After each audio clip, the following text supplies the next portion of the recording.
Hi, everybody. Welcome to Breeders' Cup Focus. I'm Dan Illman along with Mike Beer. In this edition of Breeders' Cup Focus, we'll take a look at the main contenders for the Breeders' Cup Filly and Mare Sprint. This top 10 list compiled by DRF's Marty McGee with preliminary morning line odds from DRF's Brad Free. You'll see the name of the horse, the sire, Brad's odds, and the career best buyer earned by each horse. Gamine is 8-5 on Brad's morning line. And we last saw Gamine try to stretch her potent speed, Mike, in the Kentucky Oaks. She ran valiantly, but that distance likely too far. Turning back, it's kind of a mouth-watering matchup from a pace standpoint with Serengeti Empress. Yeah, that's one of the more interesting things about this field, at least at this stage of the game with about a month to go, Dan. Not only is there, it feels like there's just a ton of speed in here, a lot of 3-year-olds as well. Gamine, yeah, I think that sort of is the book on her, at least right now, Dan. We'll see if, they decide to stretch her out again at some point down the line. But it just felt like she didn't want the 9 furlongs last time. Prior to that, she had been, let's just say, really, really impressive around one turn. Excellent segue. She earned her giant fig in the Acorn. She backed it right up in the test, the premier race for 3-year-old filly dirt sprinters. Let's watch the test for Gamine.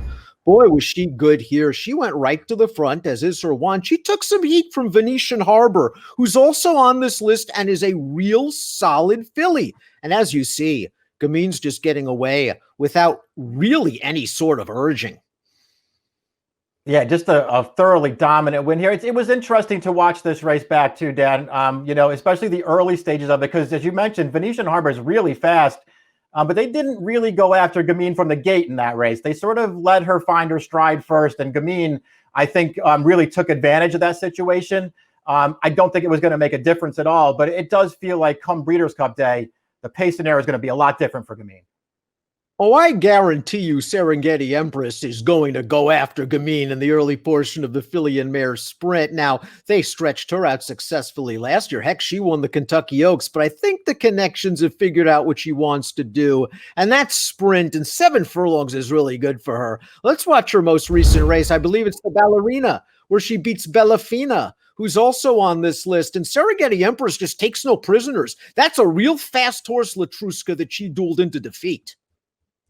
Yeah, really fast horse. This was a wicked pace in this race, and Bellafina, or Serengeti Empress rather, broke from the rail in this spot and didn't break that sharply either, but they just gunned her to the front in there. A really solid win for her there, very impressive. She came back at Churchill in her most recent start. Again, a wicked pace. She got hooked up on it, just failed to hold on. I loved her last race, maybe more than any race she's run, Dan, because she just refused to quit, even though she got nailed on the money. That being said, it could be a similar pace scenario as the Breeders' Cup, as in that last race at Churchill. And who took advantage? Well, Bell's the one, was the one that day. She's got a big kick, and you got to figure there's going to be a big pace for her. She's an interesting sleeper candidate. Yeah, she is. And it feels like there's almost no chance that she doesn't get overlooked in the Breeders' Cup, Dan. There are just too many options and too many horses who look too good. And she is not overmatched by these horses. She's going to get a pace to run at, and she loves it, and she also loves 7 furlongs. I'm not sure our next filly is as fast as Gamine or Serengeti Empress out of the gate. As a matter of fact, I tend to doubt it. But all she does is win. Mike, here's Frank's Rocket. Has she won you over yet? I know this wasn't a strong field in the Gallant Bloom, but she sat a little bit. She took over at will, and she's on her way. She'll be taking a big class hike against older horses in the Breeders' Cup. Listen, I'm not going to knock this filly, Dan, but defeating On Her Way and Pacific Gale doesn't win you any points with me. She did it the right way. Obviously, you see her there just cruising into the wire there, geared down at the end. She's rock solid. Boy, stepping up into this kind of a Breeders' Cup. If all these fillies happen to show up on the day, Frank's Rocket is in very, very tough. Hey, we like cutbacks, especially at 7 furlongs. What about CC and Speech?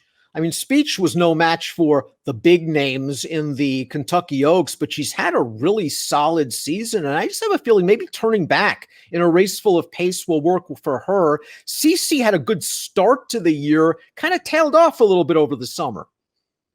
Yeah, she has tailed off. Her last, 2 or 3 starts aren't even close to her best. You know that she's better than that, Dan, if she comes around in the beginning of November. She can factor with these horses. Speech is a very talented 3-year-old.